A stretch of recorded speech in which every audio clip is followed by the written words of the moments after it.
Morning, officer. Maybe this is the pot calling the kettle black. This guy thinks he's a genius and he's a moron. Oh, this is live. Think I'm like the dumbest cave troll that you know. You looked right at me when you said that. You're not the dumbest. Good news, everyone. Here are the facts as I see them. It is January 15th. This is turn 3 of the race that is the Bandit Radio Hour. I hope we make it farther than Earnhardt. Yep, that was a nice little digital little feng shui that Merce did with the advertising there. I liked it. I can't do shit like that, but he can. Welcome, everybody, Bandit Radio Hour. We're back, baby. We missed a lot.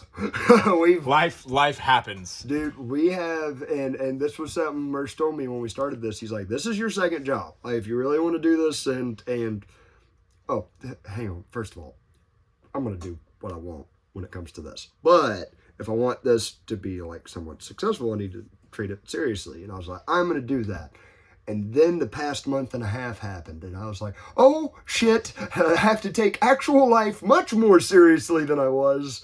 This takes a pause, but we're back. We're recording. Well, then we were both super sick, and then it's just been a holidays, Christmas, but season 3, 2023. We are here. Yeah, it is the new year. Yeah, last time we recorded was right before Christmas, right? It's all a blur. It was something like that. It is all a in-debt blur. Yeah, so what'd you do for New Year's? Were you sick again? More sickness? Getting down with it? I don't think I did anything. No? No, I think I remember I fell asleep. And then I woke up like 10 minutes before the thing, and I was like, I'm old. Yeah, I had plans to go have a big light to a fire and different things, and I made the mistake of sitting on the couch at 9 o'clock. You don't even have kids. No, and I was upset with myself. I was like, oh. I'm not drinking. I'm not having fun, enjoying merriment. Yeah, and so I just and then it was I was forced myself to stay awake till midnight. I fell asleep around the couch, and I was like, midnight, woo! All right, bed. Yeah, me and my kids, I had my son down, and me and my daughter, we had a blast. It was from right after Christmas through New Year's, and we went to my brother's house, who lives on 10 acres, surrounded by an orange grove, and he had a fire out there, the best kind of fire, hurricane debris, left over from... Free fire. Yeah, free fire. No payment needed, just need a tractor to keep it pushed up. We went out there, shot fireworks and stuff, the last time it seemed like. I vividly remember them 2 or 3 New Years ago, when I would light fireworks, my daughter would scream and cry and run behind a truck and go, Daddy, I don't like this, I'm not having fun. And my son would be like, I like it. I'm just hiding behind the truck because I find it pleasant behind here. I'm a man.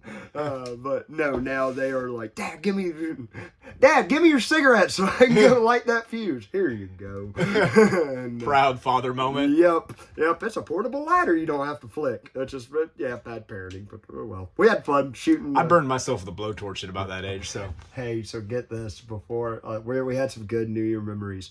But my best one I wasn't a part of, but I got to witness it thanks to the glory of the digital video capturing devices that are in our cell phones. So my brother Chris bought a bunch of fireworks, and him and my brother Matt has his own family and kids. They were both at the house, and he's got a 3-year-old and a baby, and maybe a 4-year-old, and the 4-year-old little girl tells my brother, Uncle Chris, I heard you bought fireworks. I want fireworks. Uncle Chris goes, well, all right, you come pick them out. I'll give y'all a firework. Not letting Daddy know about this. Anyways, here is a military grade mortar. Well, here's something called a moon rocket, which I don't know, terms vary by region. But what we call a moon rocket is a souped up bottle rocket. The missile end could be almost as big around as my wrist. Like a baby's arm holding an apple? Yes. We just watched a little bit of Austin Powers. It was great. Good comedy. But no, so he gives them that, and they go back home. And my brother Matt, while we're all sitting around the campfire later at Chris's that night, goes, hey, I'm going to take a video of us shooting the firework you gave my daughter, and it's going to go off. And he's starting it, and they're all sitting down. But let me try to paint the scene. He's got a garage. He kind of lives in a neighborhood in the suburbs. He's got a garage. He's got a front lawn. And I can't tell if he has like a tube holding the rocket or if he's just kind of stabbed it in the dirt a little bit. I don't know.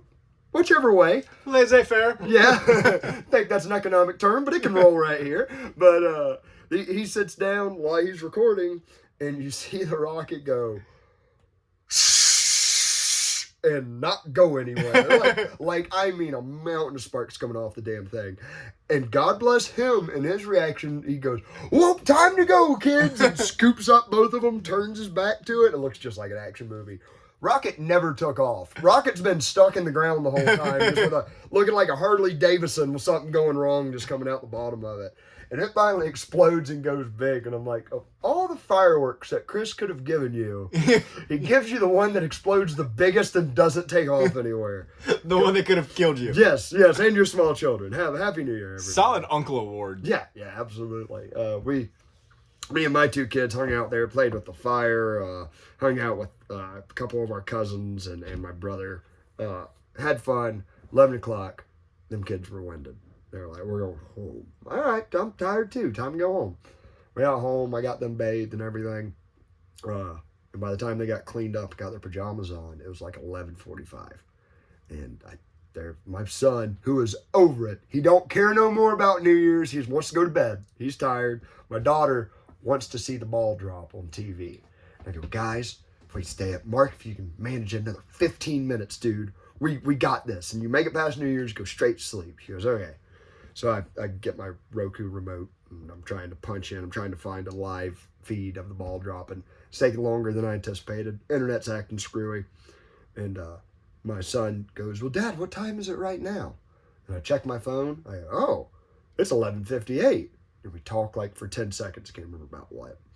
And he goes, "What time is it right now?" I go, "It's 11:59.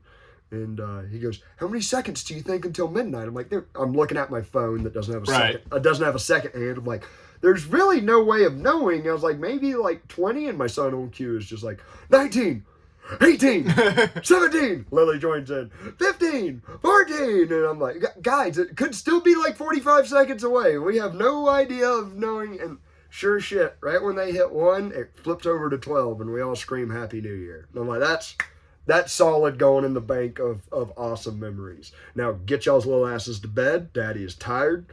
Daddy wants to play a little bit of video games for you. They're wasting all their epicness at a young age. Like, because I don't know that you can do something like that again. Yeah. But it's so cool, like that 8-year-old age. It's fun because they can kind of, it's about the age where you can go, here's a pocket knife, go cut that open and be very careful when you do it. And as long as you watch them do it, like for the most part, they can get it down. Yeah. Don't just hand them a pocket knife, say I'll be back in 2 I remember minutes. watching 2000 come in. I remember running outside after. I mean, I didn't think much of like the Y2K stuff or anything like that. But I do remember like running around outside, like looking to see if anything like blew up or anything. And then I remember I was at my buddy Jared's, and we were in El Jabin, where they had like a little like beach place. And it was just so quiet. There was like nothing really going on. I think like all the big stuff was like in Inglewood or Boca or anything, and it was just. I remember it being like the most like. Yeah, we're in the old folk neighborhood. Yeah, I remember it being like the biggest like nothing thing ever. Y2, just the millennium. Yeah, I remember like yelling Happy New Year with like his mom and stuff, and then just being like, That's it. Yeah, it was like now's bedtime. Yeah, basically. We'll go play like Road Rash on the Sega Genesis. We went out on 2000. I was 10, and we went out to. No, I was 9 because I hadn't turned 10 yet. I was born in 90, and we went out to the hunting camp that has no electricity, just runs off of propane. And I didn't know what Y2K was, but I knew it meant all the computers stop and everything that's electric stops. Like that's what my little mind could make of it. I remember my dad like joking about how everyone's like freaking out about it. And dude, perfect timing. I remember us counting down the clock, and then it must have been 20 seconds later. We have propane lanterns out there, like Coleman, like you got to screw the propane tank in. Like 2 of them died at the same time, which they were both screwed in at the same time. It makes sense that they died. And my mom just goes, Y2K! Y2K! Oh no! And I'm just like, even me and I'm like, I'm doing the gif of, what's his name from Walk Hard? Dewey Cox? Dewey Cox, but as the scientist. Oh. Huh? Like, I don't think those have any of the electric parts, Mama. I think we use matches to turn them on. But that was a fun memory of my mom. I can see that. I can hear that. Y2K. I feel like I'm picturing her just like trying to get the lighter, make sure that her lighter still works. Yes. Yes. It's something along those lines. My dad's just like, there'll be a divorce soon. Just kidding. Not really. Kind of. Some of it. It's all good now. That was happy sad. that was a funny, but not a funny.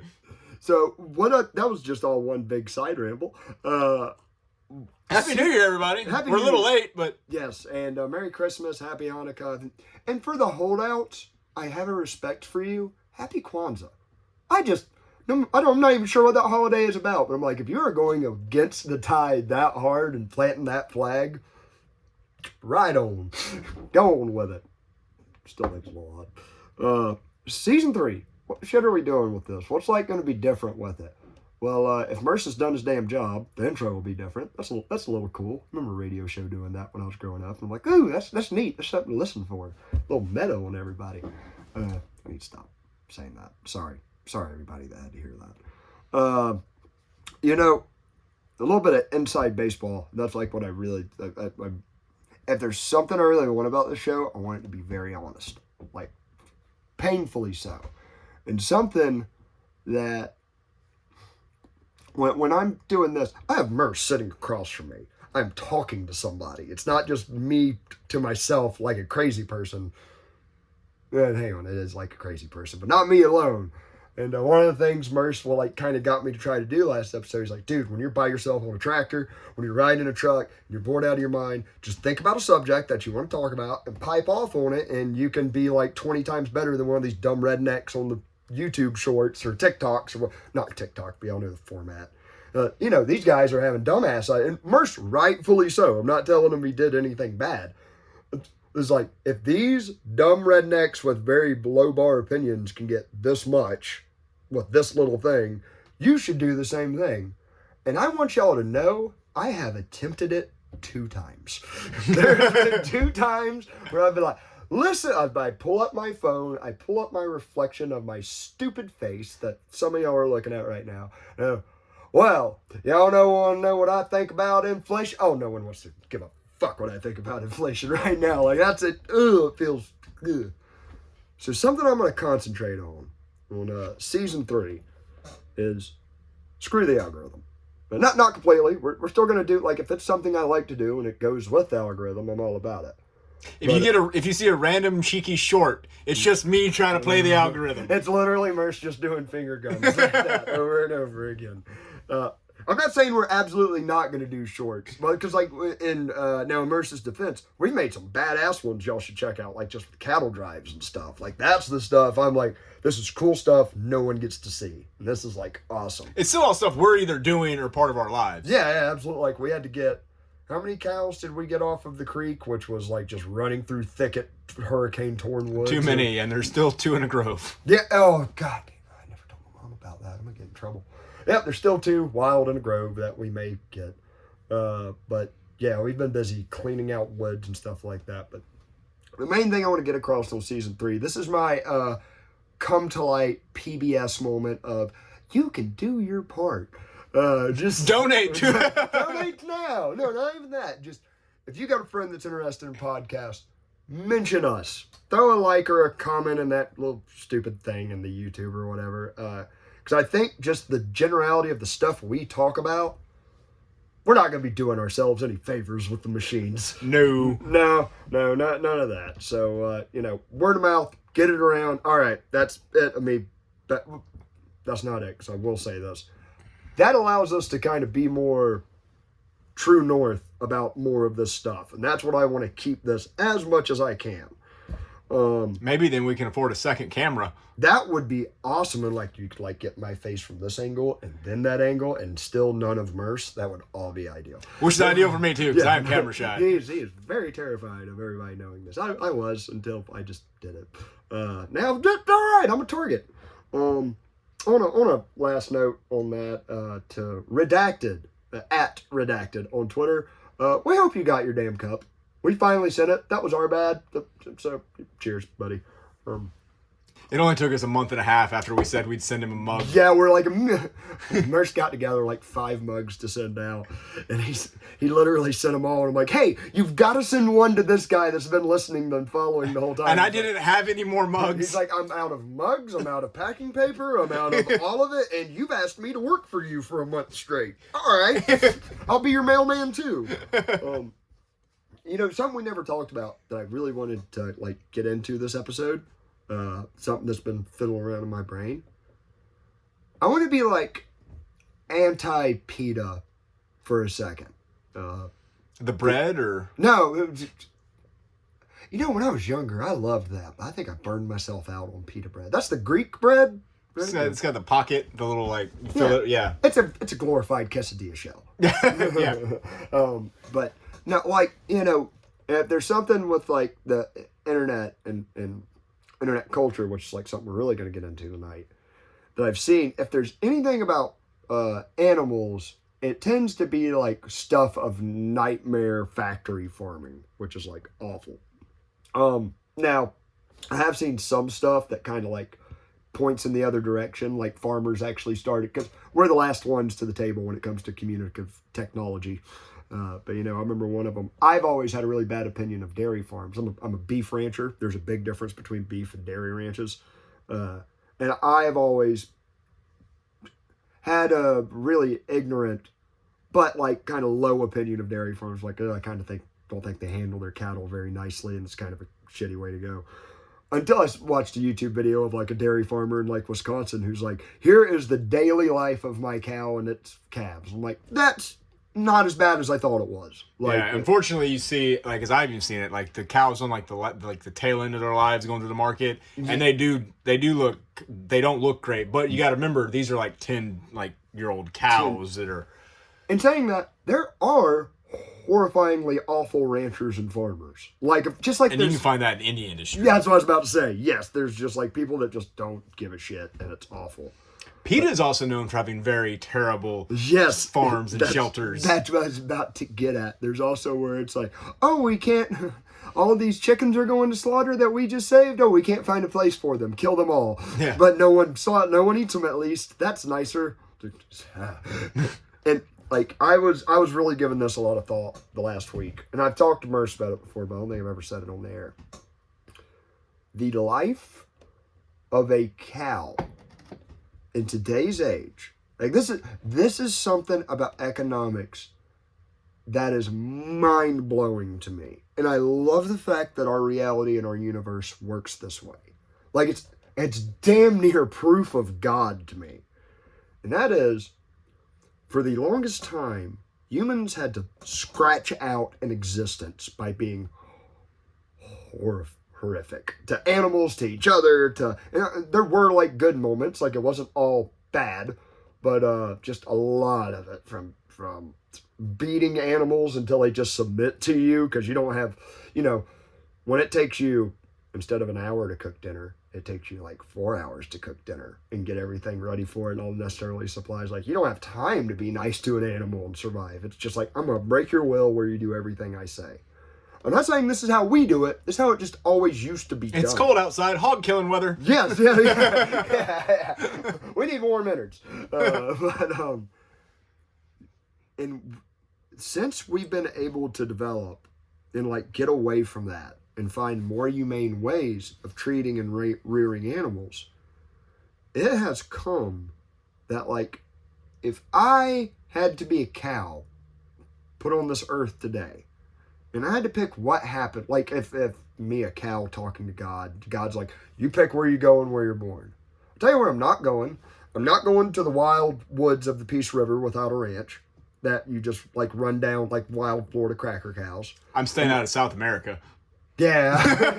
Yeah, staying out there, staying out of Mexico. I'm staying, like a lot of these like really, pardon me, commies, for stealing your word, bourgeois ideas of like, oh, when they're in nature, it's just a Disney movie and everything just gets along, and the cow just chews its cud and lives till it's an old age, and all of its relatives come in and go night night, and then it dies in its sleep. It's like, that never happens coyotes. Never, ever, ever, ever. Like, if I was a cow and I had to pick, I'd be like, I want to be on that ranch in Florida where they do a couple of things. They give me medicine. They keep flies off of me.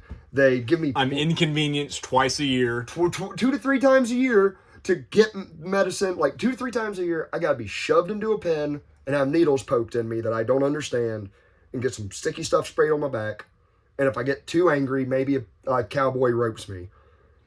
But 9 times out of 10, I hurt the cowboy. Yeah, yes, absolutely. The cowboy tries really hard not to screw with me too much. I would take that 1,000 times over than let's just take you're dropped on the Peace River. All right, you're starting to get parasites and flies that go into areas that you can't get them out because you don't have fingers and arms. They get in your eyes, they get in your nose, they get in your mouth, they get in other places. By the time if you're lucky enough to live old enough to where you lose your teeth, actually, let's not even get there yet. Let's say you break a leg, let's say you break one bone, you're getting a terrible infection and that's slowly killing you in a horrible way. You're getting eaten to death by damn coyotes that don't start at the neck. That's the last place they go. You're always fighting nature. And if you do get lucky enough to live past all that to an old age, oh, guess what? All your teeth fall out. You can no longer eat, even though you're surrounded by food, and you starve to death slowly.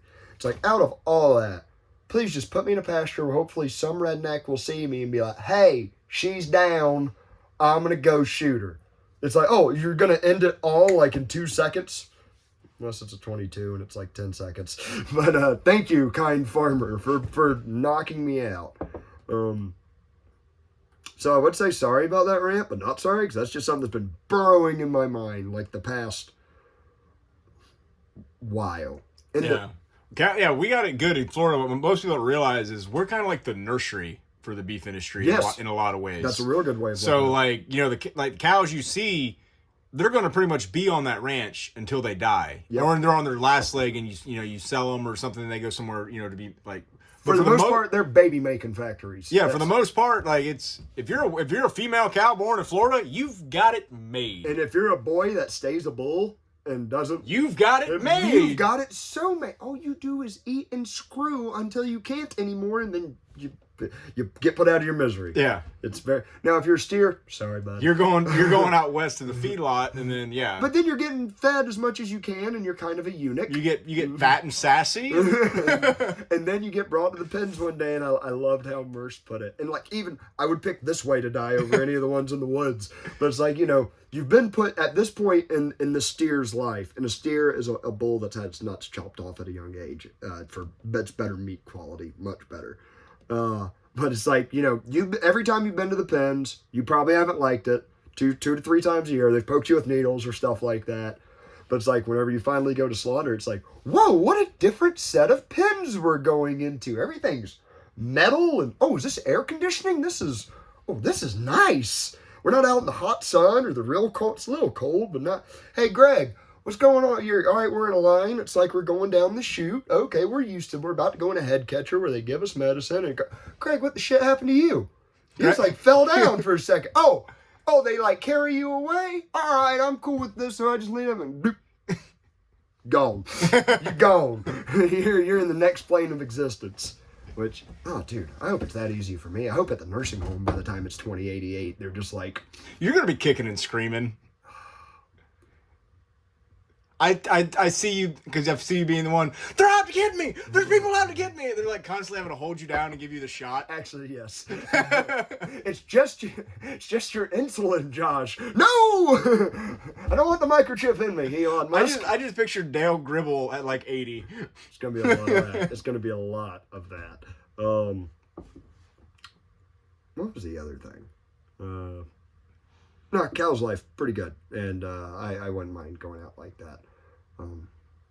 You know what? We're going to take a little break. I mean, not for y'all. It'll click right back in 2 seconds. But Merce's editing will need some work. We'll be right back. And we're back. Wanted to get back into it. That was a lot of personal ramblings and stuff. We're going to get a little bit more current events. Current-y, last 3 weeks.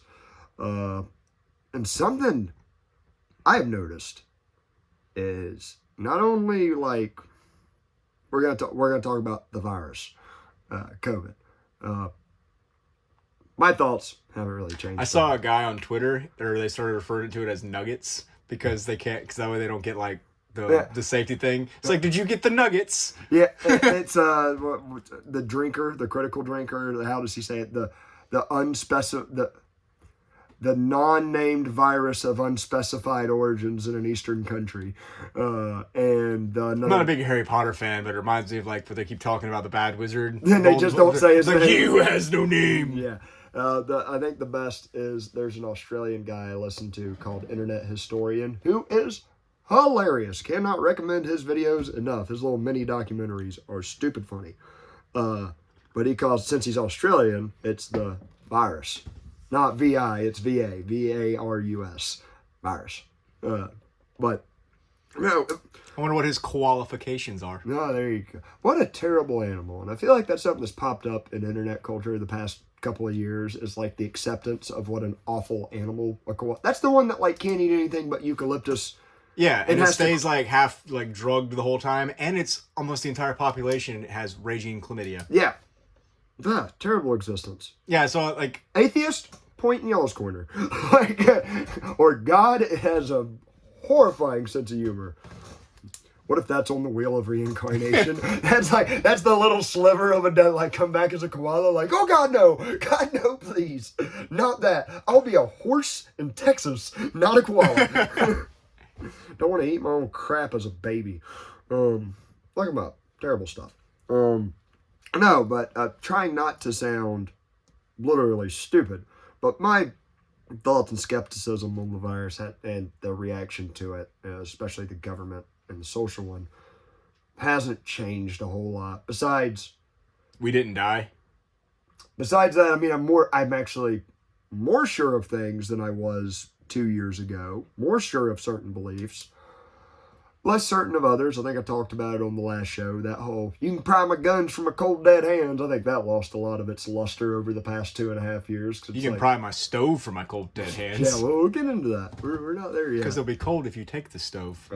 But, something about the corporate press. And when I say the corporate press, I mean, for those of y'all that aren't totally clued into this language, the legacy media companies, the ones that were a part of media broadcasting, whether it's in print or on radio or on TV or on the internet, they've been involved in it for quite a while, and they're one of the big players in it.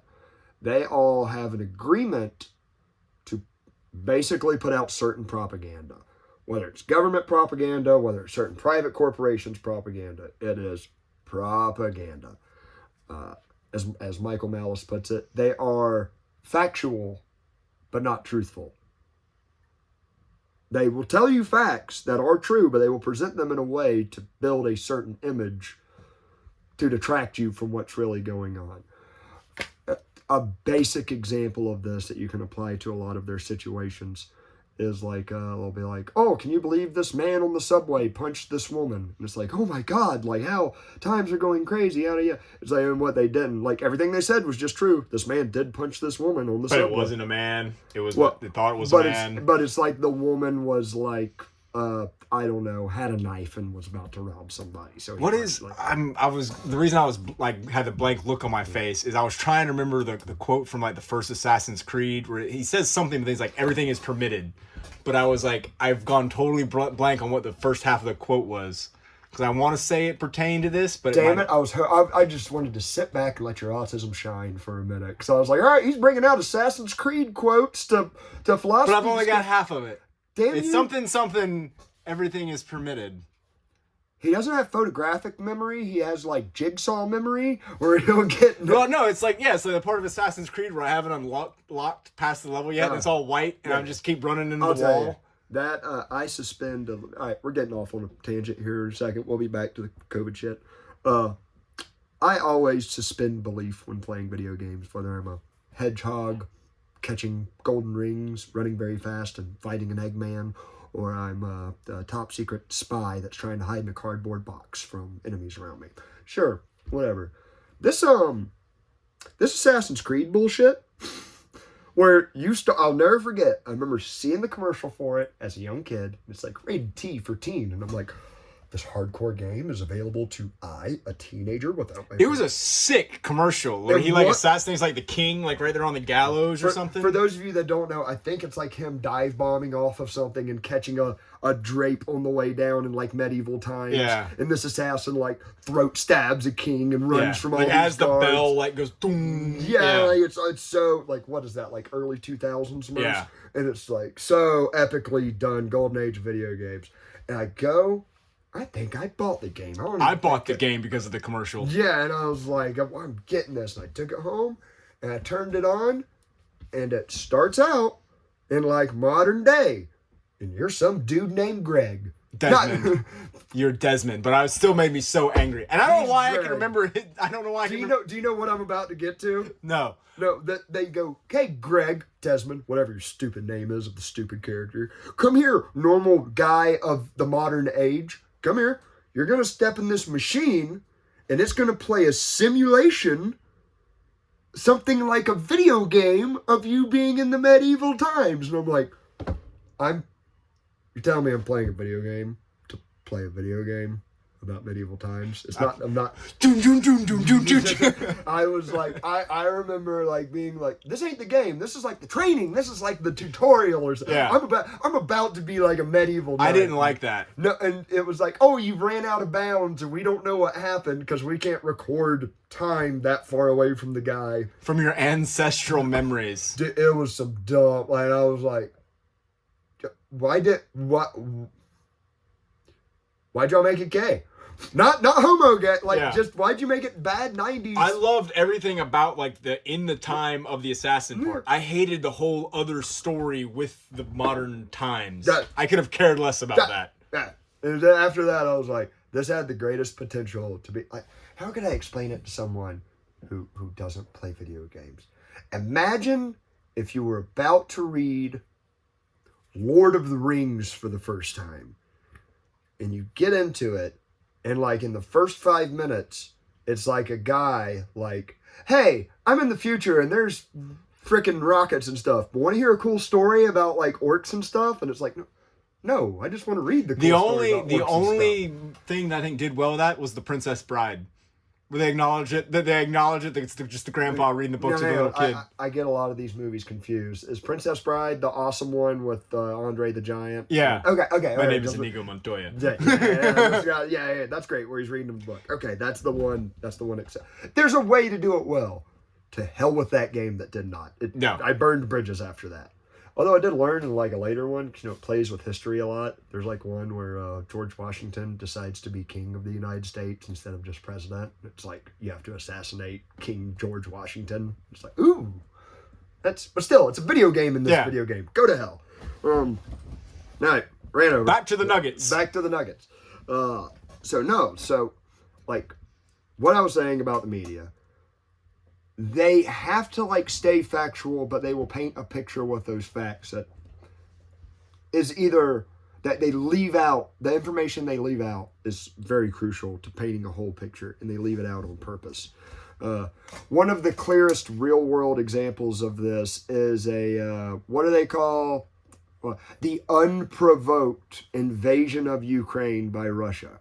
And no, it's like that. I mean, they hammered that home, those words. It's unprovoked invasion of Ukraine. This is not, it's like, all right, what does unprovoked mean? It means like you just walked up to somebody and just punched them for no reason. It was unprovoked. Man, that's what Russia's just invading Ukraine for no reason. It's like, oh, what they're leaving out is, if you just look at some of these past, like, oh, Russia invaded Ukraine. In this hemisphere. Steamed Hams, YouTube it. You'll have fun with it. It's the best Simpsons skit ever. But, like, there's much, as I've talked about at length in old episodes, there's much more to it, and it was, you could say Russia is definitely invading Ukraine. I don't think you can call it unprovoked. But the media will play with these words to build a certain image in your head. They did that with COVID the whole time. I still refuse to believe that if Russia wanted to take Ukraine, they would not just steamroll them.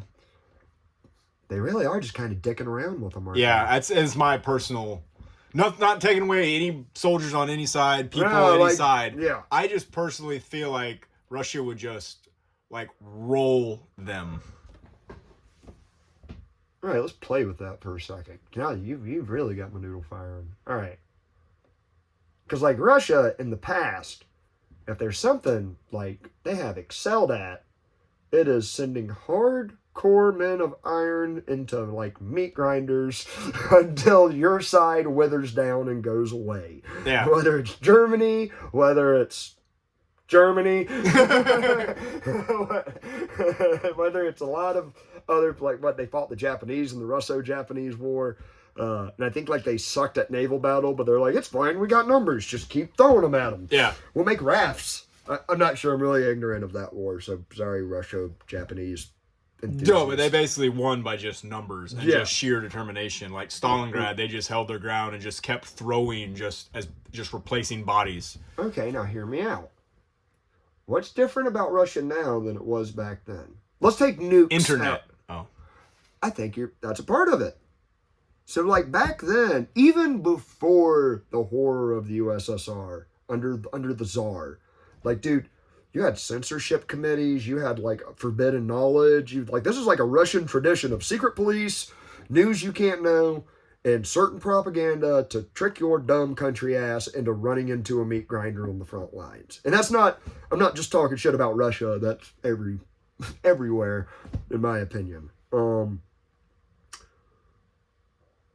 I wonder, there's first of all, there's so many damn variables in this situation, so I'm just kind of thinking as I'm going. Are the Russian people as dedicated to Russia and its leaders as they have been for time immemorial? Is this a different time? Or, my thing is, I'm sure they're not as much as they used to be. I'm sure it's still very, very high compared to, like, they're still Russians. What was like the website with the computers where you could just like found like a random person on the video chat? Was that like Omegle or something? You remember that? You could like just join a random video chat with some person at completely random. Was it chat roulette? Chat roulette, yeah, that's what I'm saying. But you like, we should just chat roulette Russia and just ask them questions. Oh, no, dude, that sounds scary as shit. I feel like we'd have to like wade through a lot of dicks, but lots of dicks. But just and then just be like, what are your thoughts? No bobs and vagine. Absolutely none. The more I'm like thinking through this plan, the worse and worse it's getting. Sir, excuse me. Yes, valid penis. Let me ask you some questions. Please. Put it down. Yes, for the 100th time in the last 2 minutes. Yes, I know. Do you understand English? Can I ask you some questions? I can see where this plan goes terribly wrong. But like, so there's that aspect, but there's also, like, I understand Russia having to play, like, and I'm not putting ethics on one side or the other. Like, I'm not saying they're good or bad for doing this, just how I think it kind of is, for better or worse. They also have to play the tiptoe game of how do we do this without bringing in other, without making this a world war. Like, we've already invaded a country, let's do it with as kind gloves as possible to keep good press about us. Which, by the way, hey, update on some of that. I didn't even mean to get into Russia-Ukraine talk, but I think it was like a week ago I saw something on, remember that old, about 8 months ago, that Nord pipeline blowing up? Well, like, they've investigated and found out it, like, in no way could have been Russia. Yeah, like, and they found out that our helicopters have been in the area and stuff. Oh, gee, golly gosh, I wonder who that could have been, sabotaging energy, destroying energy-dependent pipelines. There's oil under the ocean. Gotta bomb it. Oh, Lord. So, like, that was part of it. Nuke the whales. But I was using all that as an example. There was, like, this... To get back to the Nuggets? To get back to the damn Nuggets and how the media get you to perceive things. And by the way, this isn't just liberal media. I see it just as much with popular conservative media. It's just, it appeals to a different... Do you think they're really separate still? Or do you think they're just painting one side of the same coin? I think you have like these main centralized parts of information.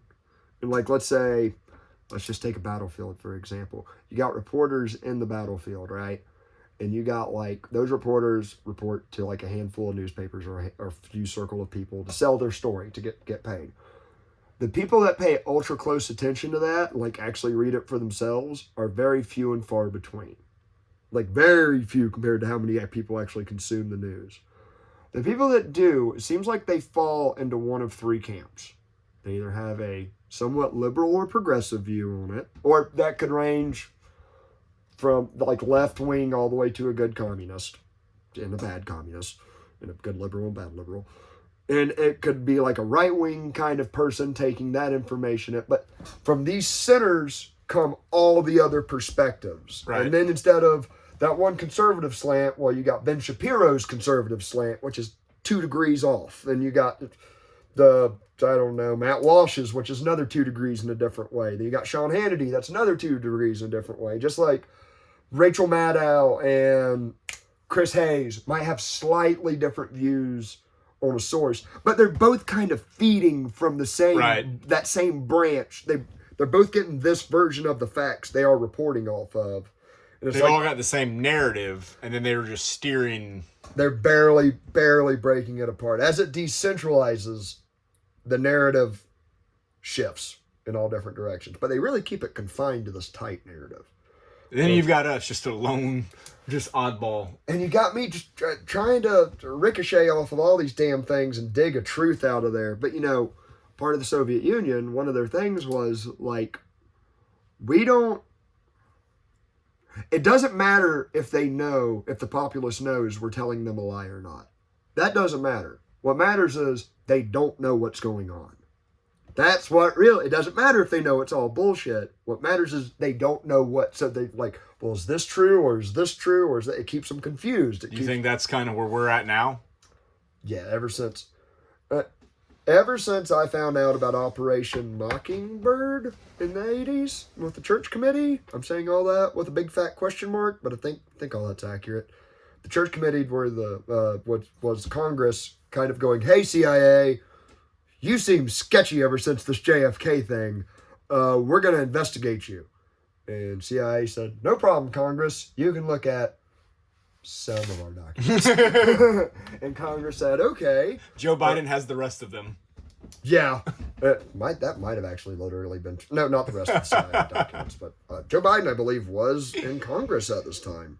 I'm not sure about that. But... in Operation Mockingbird, like when the Congress found it, it's like, hey, this says that y'all are like planting CIA agents into places like, I don't think they literally named the New York Times, but I believe there was at the time in the 80s, over 16 spies, people working for the CIA in the media, in the American media, like in television broadcast stations and newspaper publishings. And the Congress was like, hey, CIA, we declare, we're writing it down on this very constitutional paper. I mean, not the Constitution, but, like a legal bill, that y'all cut this out. And the CIA said, we promise. And nothing's been done since. So, do I believe all this deception is deliberate?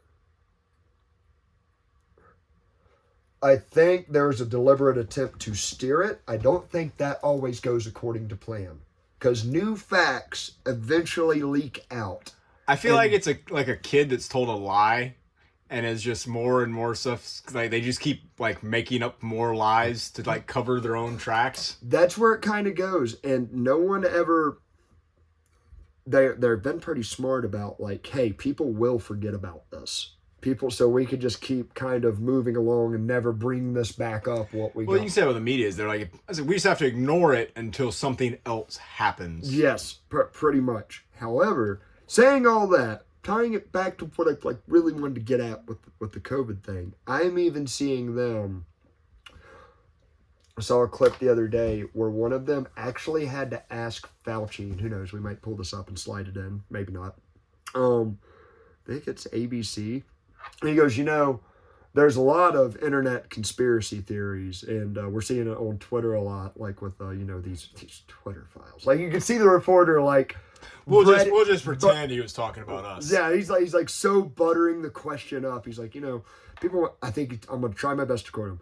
people will go online and see like these things like the Twitter files and their friends saying how the vaccine had unintentional harmful side effects. What is your solution to what is your answer to this? And Fauci's like, listen, we're scientists professionals. We are doing our best, and there's like I'm gonna really do my best. I'm quoting as hard as I can. There is a small, benign, insignificant chance, that minimal risk that something could actually come about as a side effect of this vaccine. And it's like, unquote all that. I probably got a little bit of that wrong, but it's like, it's pretty close. And I'm like, dude, the fact y'all have to say this, the fact that y'all are getting drugged to be having to prop this puppet up and make him say these words and defend this on national TV, it's moving the needle. God, I hate that expression. But it is like on increments. When you're a nation of 300 million people, more than that, moving that needle 0.1% is what, math wizard, lawyer boy?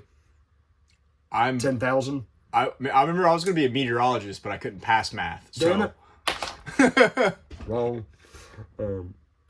So I'm seeing more and more stuff get drug out about the virus. Everything from like what Merce has been harping on for at least a month or two, died suddenly. Yeah. And this is one of those things. His lady friend asked me like, oh, so like what conspiracies do you believe in, like 9/11? And I'm like, I'm a real like big like, I need some really good evidence before. I'm scared I'm gonna be wrong. Yeah. So like, I really need this to make sense to me before I go and vouch for it, because I like being wrong, because then I find out new information. I don't like other people to know I was wrong. That's the part I don't want me spitting it out to be right. But like, died suddenly, I was like, I want some like kind of data to come of this. Like, I got a hankering that it's right, but I don't just want to confirm my bias. I want there to be.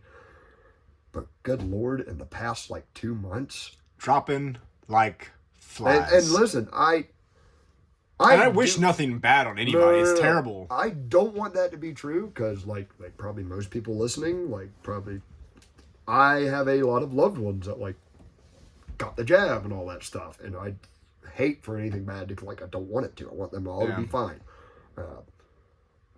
But the fact that this is starting to come up, who was the damn Damar Hamlin, Hamlin, Buffalo Bills, just right after our episode. Yeah, just basically right after technically died. I mean, if they had to do CPR, bring him back to life. Your heart stops beating, you're dead, right? I'd be shy of that, but he had some serious problems. Yeah. Now, tell me, was this true? If you don't mind Googling it real quick, if you could get... Oh, he has no way of doing it. I might do it on my phone. Did the FBI have to guard his... I heard rumors of that, but I never heard any confirmed. I was trying to find it. I could never find any actual confirmation. All right. That's... And I know there's a lot of odd stuff. And then that UFC fighter, that girl, she's died, but they have never released a cause of death on her. She died suddenly. I didn't hear about that one. She's like 19, some up-and-coming UFC female fighter, just all of a sudden dead. Dude, I've seen it on, what was another, supposedly today, I mean, I saw it float around social media. Maybe this is misinformation, but it's not disinformation. Whatever, I think. There was a producer at NBC and a producer at CBS that over the weekend, like, they were young and healthy, just bloop. I hadn't heard that. But then there was the football player for the Air Force's football team. He dropped dead. He was like walking out of the dorm, and they said he just dropped dead, cardiac arrest, dead.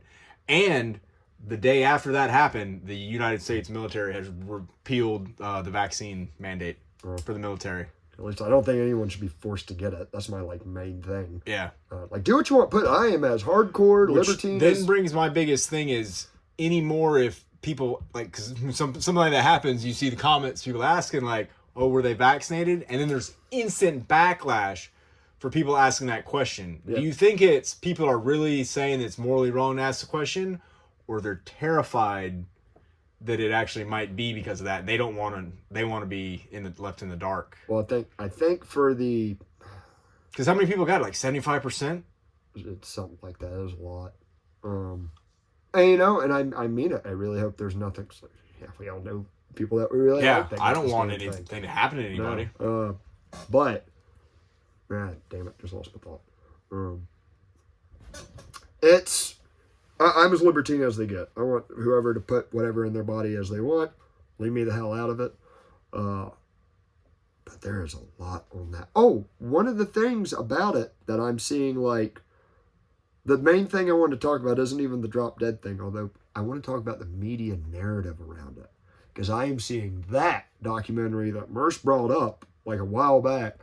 I'm seeing that pop up on bigger and bigger channels. Now, I haven't been paying attention to stuff like I normally do. Merce is my witness. We've been working our asses off, and normally I take like a good little bit of time to dig through stuff. I haven't been doing it lately. However, you know, I feed off of like good intellectual arguments, like good, really people laying out their stuff. And something I listened to, I showed you just a little bit of it, but as much as I love sharing YouTube videos with people, I do feel desperately awkward. Just like, here's something to watch while we're silent and we're riding in the truck together. And I think Merce hates it too. Well, it's because all week long you send me links and stuff for me to like listen to on the show. And then when we're working, you're like, oh, you can't get away. Yeah. Because I never listened to them in the first place. Come on, indentured servant. Yeah. No, one of the things was the guy, I think I mentioned him earlier, Robbie the Fire, from the Part of the Problem podcast, Dave Smith show. He was on a podcast called Without a Nation. It's a pretty, from what I understand, it's a podcast of like New York comedians who are who I would call uninformed liberals. Like they just feel a certain way, so that's how they, you know, raise minimum wage because that'd make everything better. Just they don't have any argument behind it. They invited this Brooklyn Jew on that's a libertarian to talk about, and I mean I cannot emphasize each one of those adjectives enough. A Brooklyn libertarian Jew. Like full Hasidic Jew? Or not the curly fries coming out. Not one of those. I think he did go to like rabbi school or something like that. So he's kind of close. But no, he's been somebody I've listened to this whole time who has interviewed a lot of different doctors that have been skeptical of the official narrative. And if I am being perfectly honest, I am too stupid to listen to a lot of it. I'm like, man, a lot of this is medical talk over my head, and he could keep up with it. And a lot of it was me going like, I'm going on faith that this guy that I've listened to that's made sense of a lot of this other stuff I have questions about, that he's understanding this better than I am and going on a good place with it. But in the back of my head, I've known the whole time, and I'm sure you felt like this, a lot of other listeners, like, I'm going with a gut feeling and some logic on this, and I'm not so certain that I'm right about the actions I'm taking, but it just seems like the best path to take. I think that's what everybody does all the time. However, saying all that, this guy, Robbie, goes on this Without a Nation podcast, and he's like, listen, you know, I'm around a bunch of liberals. Y'all are probably going to call me a conservative, but I believe like everybody should have a gun. Everyone should not have a gun, but be able to get one, and all these very libertarian stances. And when COVID came around, like they were talking about all these different topics, a lot of the crowd didn't like him. A lot of the hosts didn't like him. When it came to COVID, and he kept saying the whole time, I'll debate anybody about this. A woman steps up in the audience, and she goes, actually, I'm a doctor. And like the host goes, oh, what are you a doctor of? She goes, oh, I'm a doctorate of immunology. I got an 8-year PhD, and I'm working on another PhD in a special type of virology or something like that. And they talked to this libertarian Jew comedian, like, hey, what would you still debate anybody? And what a resume. With a smile, he goes, gladly. I will gladly debate this doctor. And I'm like, ooh, I'm about to see how right I am about this stuff. And I'm either about to feel really good or really stupid. He pretty much got this. Go look it up. It's without. I highly suggest it to everybody. Some of it is cringe-inducing from the crowd and the host to a lot of it. But if you really want to hear some like well-thought-out dialogue, he pretty much gets this doctor to go like, everything you're saying is crazy. And he goes, all right, well, I said this one fact, in this very specific way, like about how this technically isn't a vaccine, how it's something different than a traditional vaccine. Actually, I can explain it how he easily did. He said with a regular vaccine, you get a part of a virus, a little chunk of it, and your body builds up and it reacts to it, and then builds up an immunity to that. So what we're doing with this is we're taking the reaction and putting it in you, not the part of the broken virus. We're doing what it does and putting it in you, and that's totally different than we've ever done. And the doctor's like, well, I don't know if I'd put it that way, but technically yes. And he goes, all right, if I'm right. And he nails her like 4 or 5 more times on like, Nice. Yes. Go, Robbie. I think she's pretty too. But he like, and she's like, every time you can tell, you can see, it's almost like her and the whole crowd are going, shut up. Yeah. Like not even like, oh, I might be wrong. Like, stop making us think like this. We like being right. And every time she has to concede, like, what you're saying is technically true. And that was, I'm seeing more of that come to light. Now, listen, I think there are atheists that could see God and never believe him. And I think there are believers that you could, on paper, prove God doesn't exist and they'd still believe in God. There's people you can show me all kinds of evidence I probably won't believe. But you're not going to get everybody, but I do see the majority opinion changing in that. And I believe there's going to be an outcome to that. I think possibly what I was talking earlier about Russia, like, I think it's a problem for a government. Like, oh, the people aren't as dedicated to us as they used to be. There's this band called Pussy Riot that's preaching about lesbian stuff that we're going to lock up that a lot of our population's pissed off about. I don't know if you remember them. That was like 5 years ago. No. I bet you have no idea what I'm talking about. That sounds like insane. Yeah. No, they were a punk rock band of lesbians in Russia that got locked up. And oh, like the Dixie Licks. Yeah. yeah, touche. But no, like, I think that same problem Russia's having with its population of having a stranglehold on the control of them, I think a lot of governments are. They're trying very hard to squeeze this toothpaste back in the bottle. And that is very invigorating. That's very, very liberating. And then you just have tons of little outlets like us. Like, yeah, and I don't want, I'd like to be wrong about a lot of this stuff. That's why I scour the internet. Technically, I'm only temporarily. Yes, on the internet for just information. That's it. All. I promise. Delete my search history. No, I love. That's why I'm temporarily a libertarian. I mean temporarily hard, because as soon as I find something to prove this wacky shit wrong, I'm on board with whatever it is. I'm not married to this ideology, but it's like, God, until then, this is oof. However, saying all that, with all this discussion and this nuanced, real talk really starting to happen around the virus, I gotta end this on one little note. I was on a tractor the other day putting out hay.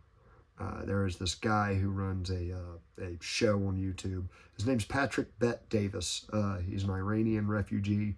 Came here when he was a kid. Loves the United States. Loves capitalism. He's one of the giant YouTube people. Gets millions of views per. It's gonna sound racist, but his name's Patrick. Yeah, Bet Davis. Patrick Bet Davis. That's such an American name, though. I think we're not called O'Houlihan anymore, are we? Well, I mean, shit. Someone changed that to Smith one day. Yeah. What's his show? PowerPoints? It might be. He does really high-end interviews on YouTube. Like, it is like, and he's really known for giving real tough, fair but tough interviews. And in the middle of all this nuanced discussion, enter the black space walrus, Neil deGrasse Tyson, who makes me cringe so very hard every time I hear this man talk. He is the famous science man you might see with the afro, a little bit of an afro and a mustache, and he's an astrophysicist that has 20 different degrees, 20 different PhDs or some shit like that, but they're all honorary.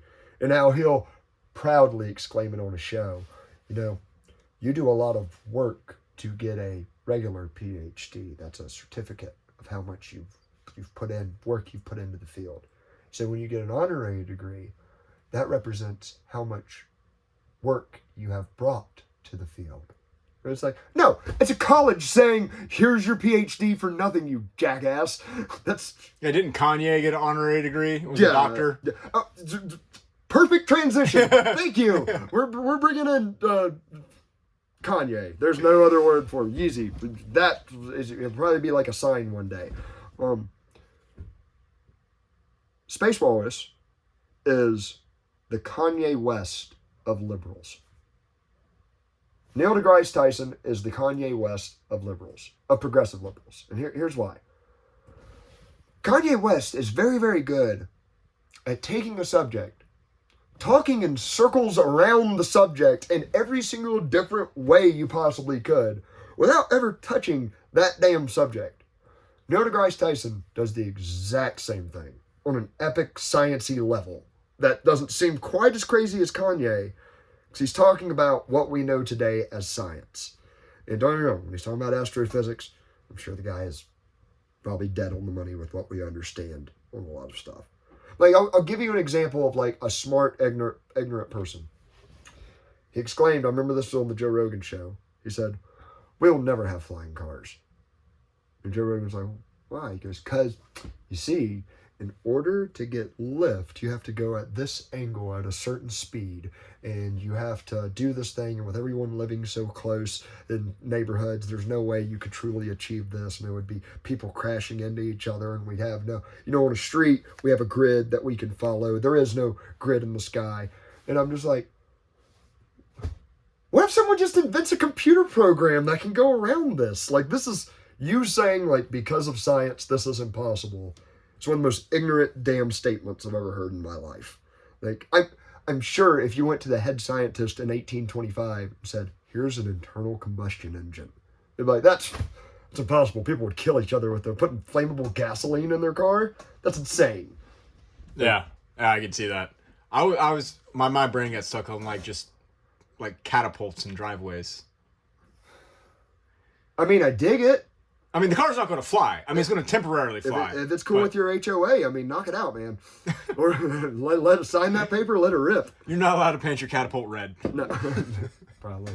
That's the new libertarian argument. It's my catapult, my yard, damn it. So, I think we got a lot more to talk about. But, Merce, what time are we cooking at right now? We're at a little over an hour. Oh, nice. Nice first season premiere. I don't know. I'll probably throw some other thoughts in a bonus episode, but let y'all chew on this for a ride or while you do monotonous work or whatever. If y'all have listened this far, by the way, I've always heard people say this, and I'm like, that's kind of dumb thing to say. But if you've made it to this far in the show, thanks. That's freaking cool. It's crazy. We got these little... How bored are you? You must be doing something awful.